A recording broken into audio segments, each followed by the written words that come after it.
मेरा आरोप ये है कि मुझे जो मारहान हुई थी खासदार या सांसद इम्तियाज़ जलील के घर के सामने। उसके बाद वो उनके बॉडीगार्ड ने मेरे ऊपर गन लगा के मुझे मारहान की थी।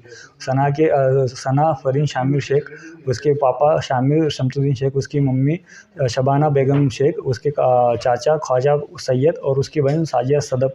इन्होंने मुझे घर पे ले जाके किडनैप करके मुझे वहाँ पे मारा पीटा घर में, मेरे कपड़े उतारे। उसके बाद शामिर शेख इन्होंने मेरे ऊपर पेशाब की। उसके बाद मेरा सुनता करा के ले लिया और वो सबका इन्होंने वो वीडियो बना के मुझे ब्लैकमेल किया और मेरे पास से उन्होंने पैसे निकाले। और उनका बोलना था कि मैं इस्लाम कबूल करके उनकी लड़की के साथ शादी करूं। मैंने इसके लिए मना करने के बाद उन्होंने मेरे साथ इतनी सारी चीज़ें की। एका मुलांनी आरोप केलेले आहे की त्याला मारहाण झालेली आहे आणि त्याच्यावर अत्याचार झालेले आहे।